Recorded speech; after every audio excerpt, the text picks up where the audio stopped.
Hello friends, मैं आपका host आनंद श्रीधरम, साथ ही हमारे साथ हैं शरद प्रियदर्शी जी। नमस्कार दोस्तों। आप ड्यूअल टीचर के साथ आप क्वेश्चन आंसर करेंगे। हिस्ट्री का क्लास, हिस्ट्री का guideline, question answer discussion, test series, सारी चीज़ें अब ड्यूअल टीचर के साथ होगा। एक यूनिक कॉन्सेप्ट के साथ रिपब्लिका आप लोगों के सामने आई है। तो रिपब्लिका सिद्धम यूट्यूब चैनल पर बहुत बहुत स्वागत है। साथ ही जो रिपब्लिका ऐप है, रिपब्लिका क्लास है, उन सब में आप लोगों का बहुत बहुत स्वागत है। आज हम लोग एक इम्पॉर्टेंट चैप्टर को लेंगे हिस्ट्री में। हिस्ट्री के एंसेंट हिस्ट्री वाले पार्ट में गुप्ता डायनेस्टी से काफ़ी ज़्यादा क्वेश्चंस किसी भी एग्जाम्स में जनरली आता रहा है।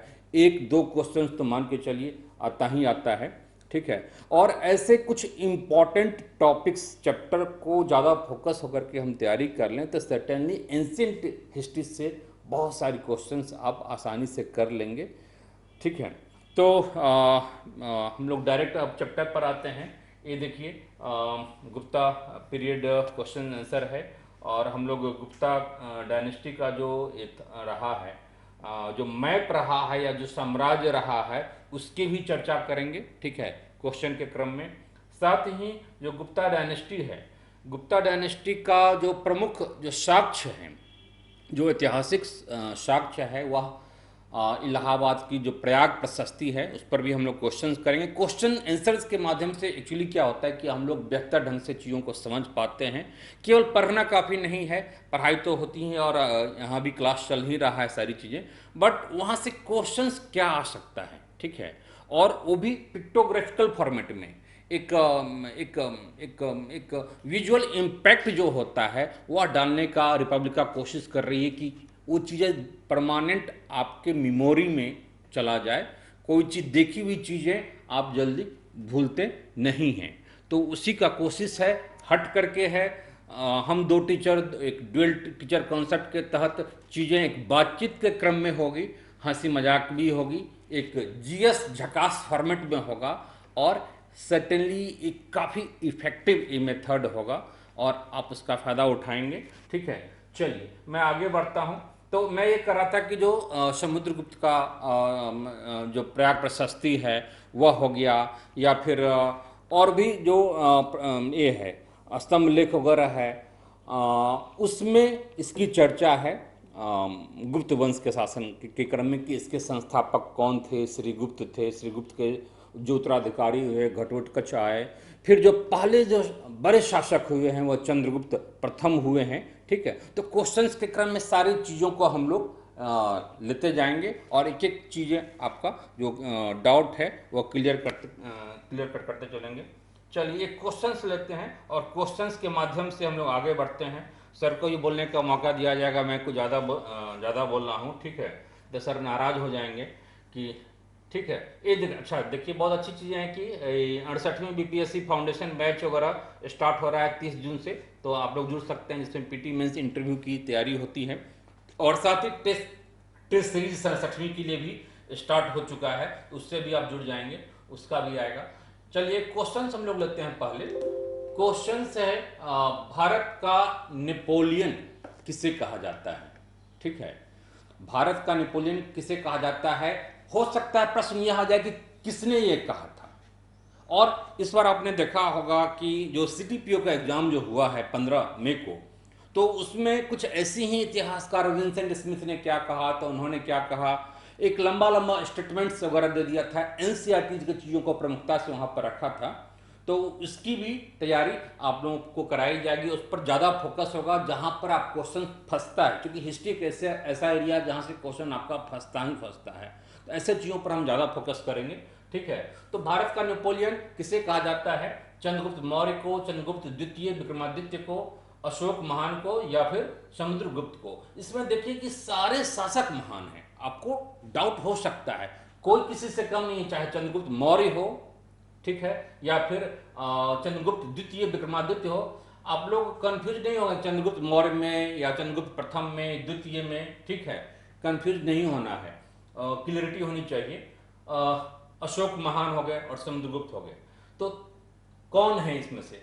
इसमें इसकी चर्चा जो है अर्ली हिस्ट्री ऑफ इंडिया में विंसेंट स्मिथ ने इस बात की चर्चा किया है कि समुद्रगुप्त को, चूंकि समुद्रगुप्त की जो विजय अभियान था उससे वो प्रभावित हो करके, और उन्होंने भारत का नेपोलियन समुद्रगुप्त को कहा था।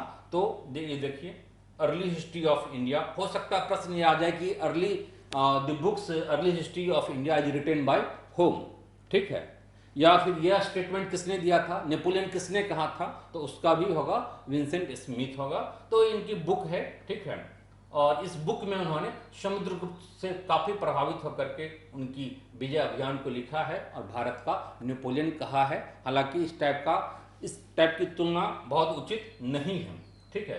तो आई थिंक इसमें क्लियरिटी है, कोई डाउट नहीं है। विंसेंट स्मिथ ने समुद्रगुप्त को भारत का नेपोलियन कहा है। बहुत ही पेट क्वेश्चन से प्राय आता है, और इस टाइप का जब ऑप्शंस आपके पास होता है तो आप कंफ्यूज और ज़्यादा हो जाते हैं। प्रथम चंद्रगुप्त प्रथम होगा, द्वितीय होगा, समुद्रगुप्त होगा, अशोक होगा, ठीक है।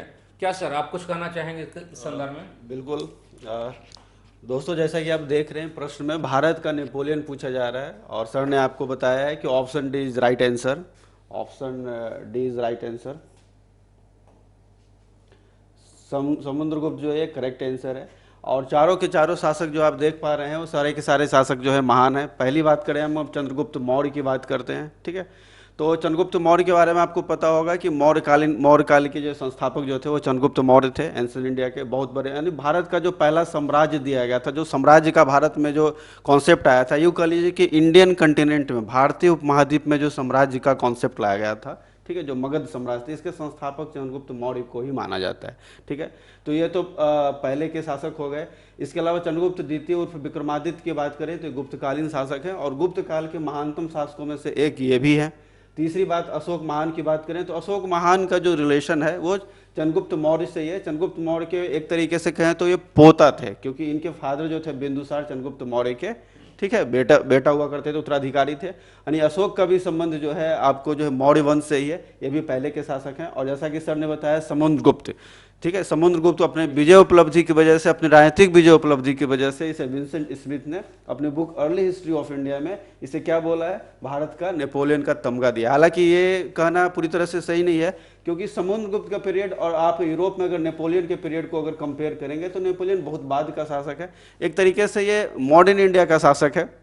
हालांकि यूरोप में नेपोलियन की विजय उपलब्धि बहुत अच्छी रही थी, शायद इसलिए विंसेंट स्मिथ जो है समुद्रगुप्त से जो है नेपोलियन की तुलना करते हैं। लेकिन सही मायने में कहा जाए दोस्तों तो नेपोलियन की तुलना समुद्रगुप्त से होनी चाहिए, ना कि समुद्रगुप्त की तुलना नेपोलियन से होनी चाहिए, क्योंकि कालक्रम का काफ़ी अंतर है और समुद्रगुप्त कई मामलों में नेपोलियन से बेहतरीन शासक साबित हुए थे, ठीक है दोस्तों। तो इसके साथ ही जो हमने इस प्रश्न को देखा दोस्तों, और इससे संबंधित सारी चीज़ों को हमने देख लिया। अब चलते हैं दोस्तों अगले प्रश्न पर।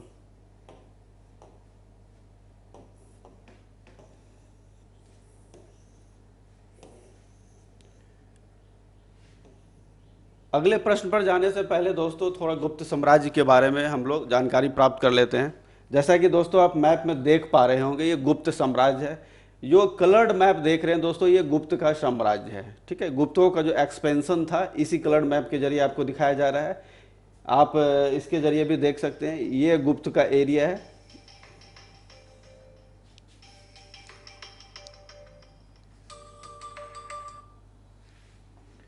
ये जो है दोस्तों गुप्त का साम्राज्य है, गुप्तों का जो एक्सपेंशन है। इसके अलावा बाहर वाले जो एरियाज हैं ये गुप्तों से बाहर का है। अगर आप यहाँ पर देख पा रहे होंगे दोस्तों, तो यहाँ लिखा हुआ है king Shrigupta and his son Ghatotkacha Gupta. King Srigupta ही वो पहले शासक थे दोस्तों जिन्होंने गुप्त वंश की नींव डाली थी, ठीक है। श्रीगुप्त के बाद उसके अगले उत्तराधिकारी घटोत्कच होते हैं, और उसके बाद जो सबसे महत्वपूर्ण जो इसके शासक बनते हैं, पहले महत्वपूर्ण शासक बनते हैं, जैसा कि सर ने भी बताया, ये थे चंद्रगुप्त प्रथम। चंद्रगुप्त प्रथम ही दोस्तों वो शासक थे जो गुप्त काल के पहले शासक थे जिन्होंने महाराजा जैसी उपाधि को धारण किया। क्योंकि इनकी यशस्विता और इनकी जो विजय उपलब्धि बढ़ गई थी, इसलिए इन्होंने अब टाइटल लगाना शुरू किया दोस्तों, महाराजा की उपाधि धारण की। और इनका जो एक बहुत बड़ा जो कंट्रीब्यूशन है दोस्तों इंडियन हिस्ट्री में, वो कि गुप्त संवत। आपने गुप्त संवत के बारे में सुन रखा होगा दोस्तों, 319 BC में जो गुप्त संवत की शुरुआत हुई थी, और ये शुरुआत करने वाले शासक जो थे चंद्रगुप्त प्रथम को ही माना जाता है दोस्तों। तो आपसे डायरेक्ट एक प्रश्न पूछा जा सकता है कि गुप्त संवत के जो संस्थापक कौन थे, गुप्त संवत किन्होंने चलाया, तो आप राइट आंसर बताएंगे दोस्तों चंद्रगुप्त प्रथम, ठीक है। और बोलेंगे, अगर अगर दूसरा प्रश्न दोस्तों आपसे पूछा जाए कि गुप्त वंश की शुरुआती शासकों की बात अगर करें तो किसे जो है पहला जो है एक्चुअल शासक माना जा सकता है गुप्त वंश का, तो आप बताएंगे दोस्तों चंद्रगुप्त प्रथम। इसके बाद दूसरे जो महत्वपूर्ण शासक आए, जैसा कि आप देख रहे हैं, गुप्त एम्पायर के दूसरे महत्वपूर्ण शासक है दोस्तों समुद्रगुप्त। समुद्रगुप्त गुप्त वंश के महानतम शासकों में से एक हैं दोस्तों। अपनी राजनीतिक विजय उपलब्धि के लिए इन्हें नेपोलियन भी भारत का कहा जाता है और ये बहुत बड़े शासक हैं गुप्त वंश के। तीसरा जो महत्वपूर्ण शासक है दोस्तों ये रामगुप्त। इसका बहुत ही संक्षेप में वर्णन मिलता है क्योंकि इनका विजय उपलब्धि, राजनीतिक विजय उपलब्धि कुछ खास नहीं रहा। इनके बारे में दोस्तों एक छोटी सी कहानी है, मैं बताता चलता हूँ। क्यों सर? एक्चुअली रामगुप्त को कायर किस्म का शासक या बुजदिल किस्म का कह लीजिए दोस्तों, दुर्बल शासक माना जाता है। ये पेटीकोट गवर्नमेंट की तरह का शासक था जो औरतों के जो है पीछे छिपने वाले शासकों में था। यही कारण था कि इनके भाई ने जो है रामगुप्त की हत्या कर दी और रामगुप्त की हत्या करने के बाद एक किंवदंती है कि इनकी वाइफ से जो था इनके भाई आगे चलकर जो आएंगे चंद्रगुप्त विक्रमादित्य उर्फ द्वितीय, इन्होंने विवाह कर लिया और विवाह के उपरांत जो है इनसे साम्राज्य छीनकर इन्होंने जो है फिर इस यशस्वी साम्राज्य को आगे बढ़ाया। इस पर एक बुक भी है देवी चंद्रगुप्तम करके। हाँ, देवी चंद्रगुप्तम करके विशाख दत्त की जो है देवी चंद्रगुप्तम के रचनाकार कौन है, तो विशाख दत्त इसके रचनाकार है। हाँ, उस पुस्तक से ही इसके बारे में जानकारी मिलती है कि रामगुप्त एक भीरू और एक कायर किस्म का शासक था। वो जो था, जब बाह्य आक्रमणकारी जब आक्रमण कर देते हैं गुप्त वंश पर तो इन्हें संभाल नहीं पाता, ये डर कर भागने वालों शासकों में से था। तो इससे खीन होकर इनके भाई जो है इसकी हत्या कर देते हैं और बाहरी आक्रमण से निपटते हैं और साथ ही साथ इसकी जो पत्नी थी इससे विवाह कर लेते हैं। तो अगला जो दोस्तों महत्वपूर्ण शासक रामगुप्त के बाद आएगा जो बहुत महत्वपूर्ण है वह है चंद्रगुप्त विक्रमादित्य। इसे गोल्डन एज भी कहा जाता है दोस्तों। चंद्रगुप्त विक्रमादित्य के शासनकाल को गुप्त काल में गोल्डन एज भी कहा जाता है। अब अगर गोल्डन एज की दोस्तों हम बात कर लें, हालांकि इस प्रश्न को अगर मेंस में दोस्तों उठाया जाए तो इस पर काफी विवाद हो सकता है, उसका आंसर अलग हो सकता है। लेकिन नॉर्मली गुप्त वंश को गोल्डन एज, स्वर्ण युग के दौर से जो है स्वर्ण युग का जो है युग माना जाता है, स्वर्ण युग माना जाता है। तो स्वर्ण युग के पीछे जो रीजन है दोस्तों वो है साइंटिफिक, इनका जो अचीवमेंट था, जो विज्ञान तकनीक के मामले में इनका अचीवमेंट था, चिकित्सा के मामले में इनका अचीवमेंट था और खास करके आर्ट और आर्किटेक्ट के मामले में जो इनका अचीवमेंट था, इसके आधार पर गुप्त काल को दोस्तों स्वर्ण युग की संज्ञा दी जाती है। हाँ, जो नवरत्न का जो दोस्तों कंसेप्ट आया था, बाद में कई जगह अष्टदिग्गज की बात सुनेंगे, तो ये जो अष्टदिग्गज की जो बात सुनते हैं दोस्तों, इसके प्रोड्यूसर्स कहीं ना कहीं गुप्त वंश को ही मान सकते हैं क्योंकि नवरत्न का कॉन्सेप्ट दोस्तों यहीं से आया है। दरबार में नवरत्न का मतलब 9 ऐसे बड़े विद्वान, अकबर ने भी दोस्तों इसे फॉलो किया, शिवाजी ने इसे दोस्तों फॉलो किया। तो ये सारे जो फॉलोवर्स हैं जो बाद में आपको देखने वाले हैं, सारे के सारे जो इंस्पिरेशन जो गुप्त काल से ही नहीं मिल रहा है। नवरत्न में दोस्तों अगर मैं कुछ नाम गिना दूं आपको, तो नवरत्न में एक महान कवि हुए हमारे कालिदास। कालिदास का नाम तो जरूर ही सुना होगा आपने। तो नवरत्न में कालिदास भी थे। अमर सिंह का नाम सुना होगा, शंकु का नाम सुना होगा, और अगर किसी का नाम नहीं सुना होगा तो बैताल का नाम आपने जरूर सुना होगा। बचपन में आपने सीरियल भी देखा होगा, बैताल का सीरियल देखा होगा कि एक बैताल होता है जो एक राजा के कंधे पर दोस्तों सवार होता है, ठीक है, और बार बार उसे कहानी सुनाने की बात करता है और अगर वो राजा कहानी सुनाने लगता है तो वो उड़ जाता है, ठीक है। तो बचपन में आपने ये स्टोरी भी देखी होगी, पिक्चर और टीवी पर सीरियल के रूप में भी देखा होगा। तो ये जो बैताल भट्ट हैं दोस्तों, ये महान नवरत्नों में से एक रत्न थे जो गुप्त काल के ही थे, ठीक है।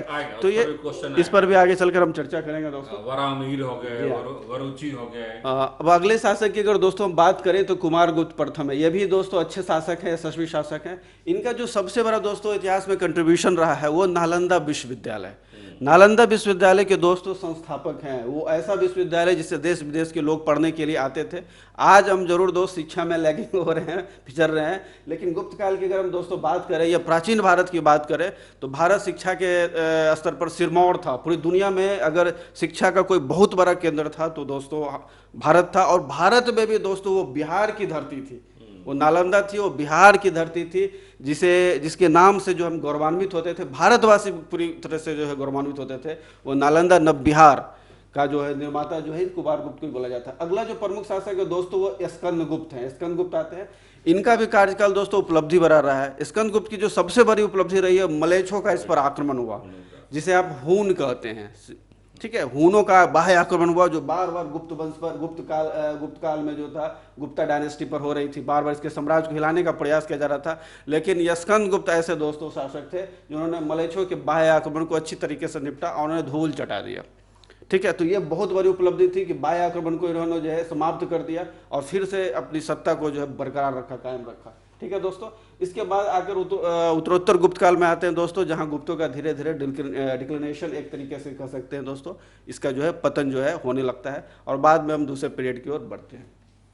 देखिए माइक देने का, देखिए मतलब रोक पाना अपने आप को बहुत ही मुश्किल होता है, बहुत ही मुश्किल होता है। और ये सब सारी चीज़ें आप लोगों के साथ भी होता होगा, है ना। एक बार माइक मिल गया तो माइक और सत्ता, कुर्सी, दोनों दोनों दोस्तों कुछ ऐसी चीजें हैं जो मिलने के बाद कंट्रोल नहीं होता है, कंट्रोल नहीं होता आप कंटिन्यू एक धारा प्रवाह में जो है बहते चले जाएंगे। चलिए, एक बहुत ही अच्छा क्वेश्चन है। इसी ढंग से हंसी मजाक होती रहनी चाहिए चीज़ें, ताकि आपको समझ में आ जाए आसानी से। इसको जीएस को या किसी भी सब्जेक्ट को बिल्कुल ही आप उसमें नहीं लेंगे, बहुत ही इजीली कंफर्टेबल होकर के हंसी मजाक में आनंद के साथ आप चीज़ों को समझेंगे। ज्यादा तो फॉर्मल होने की जरूरत नहीं है, किस्सा कहानी सब करते हुए कहानी के माध्यम से, पिक्चर के माध्यम से, थोड़ा सा ग्राफ के माध्यम से आप इजीली से मेमोराइज कर, थोड़ा सा टाइम तो लगता है इसमें, लेकिन एक बार अगर दोस्तों आपके दिमाग में चीज चली जाती है तो लंबे समय तक, लॉन्ग टर्म पर दोस्तों ये सस्टेन करती है। अब देखिए, एक बहुत ही अच्छा क्वेश्चन है इलाहाबाद स्तंभ अभिलेख। जैसा कि मैं पहले ही बताया था कि जो इलाहाबाद का जो स्तंभ है उसमें उससे हमें गुप्त शासन के बारे में, गुप्त डायनेस्टी के बारे में बहुत सारी जानकारी मिलती है। ठीक है, तो इलाहाबाद स्तंभ अभिलेख निम्नलिखित में से किस एक से संबद्ध है? महापद्मनंद, चंद्रगुप्त मौर्य, अशोक और समुद्रगुप्त। ठीक है, तो यह इलाहाबाद का आप वो देख रहे हैं, ये जो स्तंभ है, पिलर है। ठीक है, पिलर को देख रहे हैं और ये चीज़ें लिखी हुई है, संस्कृत भाषा में लिखी गई है। तो ये भी प्रश्न आ सकता है कि किस भाषा में लिखा गया है, कहाँ से मिला है, इसकी जो खासियत जो है। अच्छा, इसका आंसर पहले हम लोग चर्चा कर लें। महापद्मनंद नहीं होगा, कोई डाउट नहीं है इस पर। ठीक है, अशोक बट थोड़ा सा डाउट हो सकता है, और चंद्रगुप्त मौर्य इसका आंसर होगा समुद्रगुप्त है। ठीक है, तो एक्चुअली समुद्रगुप्त के जो संधि विग्रहिक जो थे मंत्री थे, हरिसेन, काफ़ी विद्वान किस्म के थे और संस्कृत की काफ़ी अच्छी समझ रखते थे।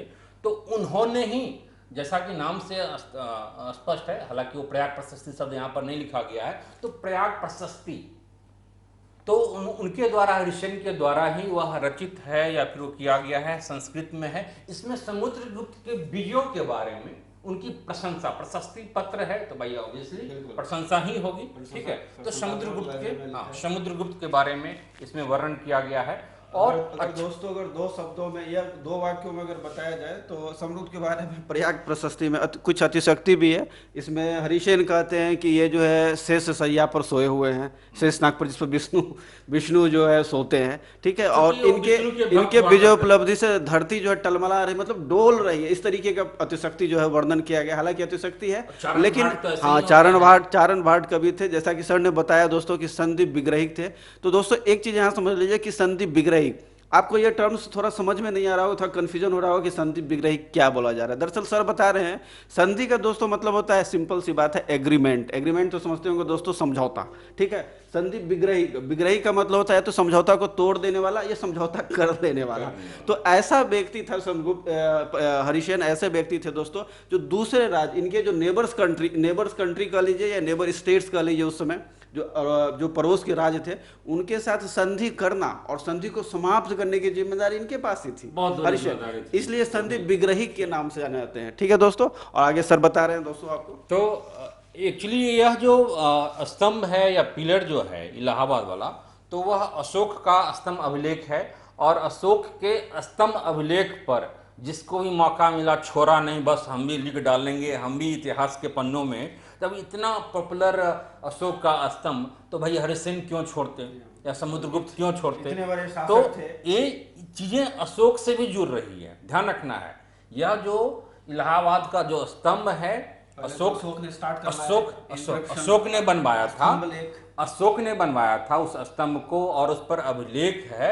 लेकिन उसमें जहां भी मौका मिला, भाई हरिसेन भाई भी पीछे नहीं रहने वाले थे, तो इन्होंने समुद्रगुप्त की प्रशंसा अशोक प्रशंसा के कतार करते में हैं। हमारे शासक क्यों हमारे ना हो करे। क्यों ना हो, उस लेवल का, उस कैटेगरी और का आगे चलकर दिखाने दिखाने के लिए। पीरियड में भी देखने को कुछ ऐसा मुगल मिलेगा। की बातें करें तो जहांगीर का भी इसमें नाम आता है, जहांगीर की भी चर्चा और बीरबल की भी चर्चा मिलती है। उन्होंने भी तो देखा आप, कि इतने महानतम शासक हैं हमारे भारतीय इतिहास के, हाँ, तो हम भी इस कतार में तो शामिल हो आप जाते हैं। देखिए कि ये यहाँ पर अशोक अगर हैं, ठीक है, अशोक से शुरुआत इसकी होती है। यहाँ पर हरिसेन और समुद्रगुप्त दोनों, ठीक है, प्लस कर ले। फिर यहाँ पर जहांगीर हो गए और बीरबल हो गए, ठीक है, बीरबल हो गए। तो इतने लोगों को आपको याद रखना है। तो काफ़ी महत्वपूर्ण यह स्तंभ है, ठीक है। यहाँ से क्वेश्चंस भी प्राय आता है। अब आगे बढ़ते हैं हम लोग। क्या सर आगे बढ़ा जाए? बिल्कुल। क्वेश्चंस के माध्यम से हम लोग बहुत सारी चीज़ों की चर्चा करेंगे। ये देखिए, इसका फोटो लगता है गायब हो गया है क्या? हाँ, हाँ, इसका फोटो भी गायब हो गया है और फोटो भी गायब हो गया है। अच्छा चलिए, वो तो है, बहुत ही प्यारा सा फोटो था। अच्छा कोई बातें नहीं है। दिल्ली की कुब्बत उल इस्लाम मस्जिद के प्रांगण में उन्नत प्रसिद्ध लौह स्तंभ किसकी है? जो आयरन पिलर है, ठीक है, कुतुब मीनार के परिसर में उसके नज़दीक, वह किसकी स्मृति में है? ठीक है, यह प्रश्न में काफ़ी महत्वपूर्ण है और प्रायः आता है, ठीक है। अशोक, चंद्र, हर्ष और अनंगपाल। तो अनंगपाल नहीं थे, इसको आप एक कर सकते हैं, इसको आप हर्ष भी नहीं थे। अशोक पर थोड़ा सा डाउट हो सकता है आपको, लेकिन इसका आंसर होगा चंद्र। चंद्र नामक शासक ने, कहा जाता है कि चंद्र नामक का शासक से जुड़ा हुआ है और उनके उपलब्धियों के बारे में लिखा गया है। वस्तुतः ये चंद्र कौन है? तो चंद्रगुप्त द्वितीय हैं। याद रखना है, प्रथम नहीं, द्वितीय, चंद्रगुप्त द्वितीय, जो कि महान शासक थे। तो चूंकि वो विष्णु के भक्त थे, तो विष्णु के भक्त थे, तो वह जो एरिया है, मेहरौली वाला जो एरिया है दिल्ली में, ठीक है, कुतुब मीनार मेहरौली वाला एरिया है, तो वहाँ पर उदयगिरी पहाड़ी हुआ करता था और उसी उदयगिरी पहाड़ी के पहाड़ियों के पास विष्णुगिरी में यह स्थित है, ठीक है। उदयगिरी और विष्णुगिरी, विष्णुगिरी नाम से भी स्पष्ट हो रहा है, या फिर जो नामकरण किया गया है विष्णु भगवान के नाम पर, गिरी मतलब पर्वत, तो विष्णुगिरी में यह स्तंभ बनवाया गया है। और इस स्तंभ के ऊपर ऊपर क्या है, जो विष्णु जी के जो वाहक हैं गरुड़, उनको रखा गया है, उनकी इमेज को रखा गया है, गरुड़ का इमेज है। अनफॉर्चुनेटली ये इमेज नहीं दिख रहा है, ठीक है, किसी कारणवश ये हो गया होगा पीडीएफ फॉर्मेट में। चलिए, तो ये बिल्कुल क्लियर है। इसमें और भी कुछ कहना चाहेंगे आप सर? टाइमिंग 410 ईस्वी। बिल्कुल दोस्तों, जैसे कि सर ने बताया, सर ने आपको बताया चंद्र के बारे में कि चंद्र को चंद्रगुप्त द्वितीय उर्फ विक्रमादित्य भी कहा जाता है और ये गुप्त काल के जो महानतम शासकों में से एक हैं। इनसे पहले समुद्रगुप्त आते हैं, वो भी महानतम शासक हैं गुप्त काल के, ठीक है। हर्षवर्धन जो है गुप्तों के बाद आएंगे। हर्षवर्धन का पेड़ पुष्पवती वर्धन वंश से संबंधित है। और अनंगपाल तो खैर राजपूत शासक हैं, दिल्ली के शासक हैं, काफ़ी बाद के शासक हैं। हाँ, अशोक जो महान है, अशोक महान मौर्य काल के शासक हैं। तो खैर मैं बात करता हूँ दोस्तों, चंद्र की बात करता हूँ। एक्चुअली क्या हुआ दोस्तों कि सर ने जो बताया कि जो लौह स्तंभ है, लौह स्तंभ की दोस्तों बहुत बड़ी एक जो विशेषता है कि आज से हजारों साल पहले दोस्तों ये लौह स्तंभ, दुर्भाग्यवश ये पिक्चर आपको यहाँ नहीं दिख रहा है। अगर आपने दिल्ली कभी विजिट किया होगा और खासकर अगर कुतुब मीनार गए होंगे दिल्ली में, तो इस लौह स्तंभ को आप कुतुब मीनार के कैंपस में देख सकते हैं दोस्तों। ये जो कुब्बतुल इस्लाम मस्जिद है सर, वो कुब्बतुल इस्लाम मस्जिद के बगल में ही जो है ये मेहरौली में ही जो ये लौह स्तंभ है। पहले लौह स्तंभ को जो है गाड़ा गया, बाद में कुब्बतुल इस्लाम मस्जिद तो मध्यकाल की है, मध्यकाल में बनी है। कुतुब मीनार के बारे में आप जानते ही होंगे कि कुतुबुद्दीन ऐबक ने स्टार्ट करवाया था इसे बनाना और इल्तुतमिश के पीरियड में ये समाप्त हुई थी, बनकर तैयार हो गई थी, ठीक है। ये बख्तियार खिलजी, कुतुबुद्दीन बख्तियार खिलजी जो थी, उनके याद में कुतुब मीनार को बनाया गया था। इससे पहले जो था चंद्र ने दोस्तों इसका ईस्वी 410 ईस्वी, जी हाँ, 410 ईस्वी के आसपास, मतलब उससे हजारों वर्ष पहले, ठीक है, एक लौह स्तंभ का निर्माण करवाया था और अपनी विजय उपलब्धि के रूप में इसका निर्माण करवाया था। इन्होंने शक सत्ता का उन्मूलन कर दिया था। जो पश्चिम भारत में शक शासक थे, ठीक है। उस शक शासक को इन्होंने हराया था और हराने के बाद जो है इन्होंने जो था इस लोह स्तंभ का जो है निर्माण किया था। इसी बीच उपलब्धि में जो है इन्होंने लोह स्तंभ का दोस्तों निर्माण किया था। ये जो महत्वपूर्ण चीज़ है आपको जानना चाहिए, एग्जाम में भी आपसे पूछ सकता है किस विजय उपलब्धि के आधार पर जो है लोह स्तंभ का निर्माण किया गया था। और इसकी जो प्रमुख विशेषता है दोस्तों कि आज हजारों साल के बाद भी दोस्तों इसमें जंग नहीं लगी है। ये साइंटिफिक रिसर्च का भी दोस्तों आज जो एक बहुत बड़ा जो है एक मिथ है कि क्यों किस तरह के एलॉय का प्रयोग किया गया है कि आज तक इंटैक्ट है, जंग नहीं लगे। आज दोस्तों किसी भी लोहे का यूज कर लीजिए, साल 2 साल में दोस्तों टूटकर जो है फेंका जाती है, जंग लग जाता है। जंग स्टेनलेस स्टील में भी प्रॉब्लम है। और ये लोहे की सोचिए दोस्तों कि मेटलर्जी कितना ज़्यादा वहाँ जो था, विज्ञान कितना ज़्यादा विकसित हो चुका था कि ऐसे एलॉयज बनाए रहे थे जिसमें हजारों वर्ष के बाद, धूप में रहने के बाद, बारिश में रहने के बाद, नमी में रहने के बाद, हवा में रहने के बाद जंग नहीं लगी है दोस्तों। ये बहुत बड़ी विशेषता है इस लोह स्तंभ की। ठीक है दोस्तों, चलिए अगले प्रश्न पर चलते हैं।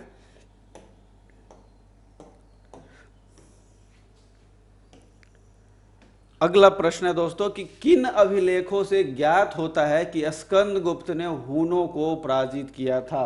स्कंदगुप्त के बारे में मैंने दोस्तों बताया ही, स्कंदगुप्त भी जो बहुत बड़े शासक थे और हूनों को पराजित करने वाले शासक गुप्त काल के स्कंदगुप्त ही थे दोस्तों। मैंने पहले ही चर्चा कर दिया है। अब 4 ऑप्शन दोस्तों आपके सामने है। पहला है भीतरी स्तंभ लेख, दूसरा इलाहाबाद स्तंभ लेख, तीसरा है दोस्तों मंदसौर अभिलेख और चौथा उदयगिरी अभिलेख है। पहले दोस्तों मैं एक राइट आंसर बता देता हूं क्या होने वाला है, फिर इसके एक्सप्लेनेशन पर दोस्तों जाएंगे। तो इसका राइट आंसर है दोस्तों भीतरी, option A. Option A is correct answer. भीतरी स्तंभ लेख वो अभिलेख है जिसमें स्कंदगुप्त के बारे में बोला जाता है कि इन्होंने हूनों को यानी कि मलेच्छों को मार भगाया था और गुप्त वंश को इंटैक्ट रखने में यानी बरकरार रखने में इनका जो बहुत बड़ा कंट्रीब्यूशन माना जाता है दोस्तों। भीतरी स्तंभ लेख तो इसलिए महत्वपूर्ण ही है कि हूनों का वर्णन है और हूनों को मार भगाने की बात कही गई है। इसके अलावा दोस्तों स्कंदगुप्त से जुड़ा हुआ एक जो महत्वपूर्ण अभिलेख है वो अभिलेख है जूनागढ़ अभिलेख।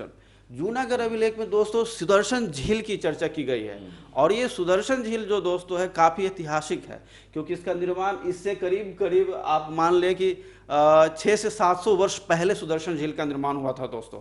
और उस समय ये काफ़ी बड़ी चीज़ थी, एक तरीके से बहुत बड़ी आर्किटेक्ट जो थी, आर्किटेक्चरल संरचना थी, स्थापत्य का संरचना भी आप कर सकते हैं इसे। एक्चुअली इसका निर्माण जो था दोस्तों पहली बार जो चंद्रगुप्त मौर्य ने करवाया था। जो पश्चिमी एरिया है, गुजरात वाला जो एरिया है दोस्तों, यहीं पर गिरनार वाला जो एरिया है, यहाँ सुदर्शन झील का निर्माण किया गया था। और इस झील के निर्माण के पीछे जो प्रमुख उद्देश्य था वो सिंचाई था, बार से जो है बचाव था और साथ ही साथ सिंचाई था। इस तरह के झील का निर्माण किया गया था। और चंद्रगुप्त मौर्य के कहने से दोस्तों उसके गवर्नर थे गुजरात के पुष्यगुप्त वैश्य। ये पुष्यगुप्त वैश्य के द्वारा इसका जो है निर्माण किया गया था। आगे चलकर कई शासकों का इस झील के रेनोवेशन में यानी जीर्णोद्धार में कंट्रीब्यूशन रहा है। चंद्रगुप्त मौर्य के बाद अशोक आते हैं, अशोक के द्वारा भी इसका जीर्णोद्धार करवाया गया। अशोक के कहने पर तुषाश्व जो कि उस समय गुजरात का गवर्नर हुआ करता है, उन्होंने इसका जो है रेनोवेशन करवाया सुदर्शन झील का।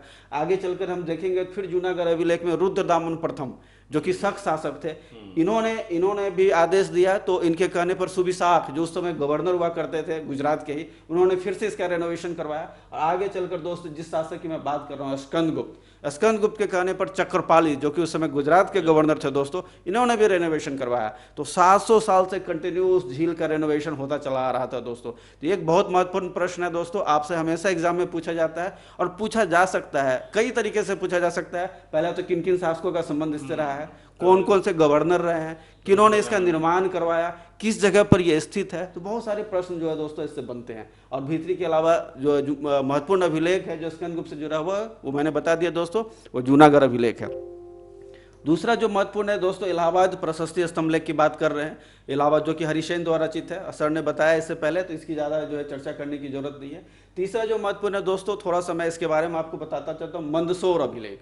मंदसौर दोस्तों एमपी में पड़ती है, आप में से कई लोग जानते भी होंगे मंदसौर के बारे में कि मंदसौर मध्य प्रदेश में स्थित है। यहाँ से दोस्तों एक अभिलेख जो प्राप्त हुई है, ये विष्णुवर्धन शासक था, मालवा का एक महाराजा था विष्णुवर्धन, जो कभी गुप्तों का सामंत हुआ करता था। ठीक है, लेकिन जब गुप्त डिक्लिनेशन की ओर बढ़ने लगते हैं, जब पतन की ओर बढ़ने लगते हैं, तो दोस्तों सामंत क्या होते हैं कि वो राजा बन जाते हैं। जब देखते हैं कि हमारा जो राजा जो है कमजोर पड़ने लगा, तो जो छोटे छोटे सामंत है वही खुद को राजा बना लेते हैं। तो कुछ ऐसा ही हुआ विष्णुवर्धन के साथ। जब देखा इन्होंने मालवा के राजा को विष्णुवर्धन ने कि गुप्त लोग अब जो डिक्लिनेशन पर बढ़ रहे हैं यानी पतन की ओर बढ़ रहे हैं, तो इन्होंने अपना ही राज्य कायम कर लिया। और इनके द्वारा ये मंदसौर अभिलेख जो है ठीक है, मंदसौर अभिलेख में इनके बारे में बताया गया है। और इसमें जो महत्वपूर्ण चीज़ें बताई गई, पहला तो इनकी विजय उपलब्धि बताई गई, राजनीतिक विजय उपलब्धि क्या थी। और दूसरी जो दोस्तों महत्वपूर्ण चीज़ है, उसमें एक मिहिर कुल शासक का वर्णन किया गया है, जिसके बारे में बताया गया है कि इन्होंने यानी कि विष्णुवर्धन ने उस मिहिर कुल शासक को पराजित किया था।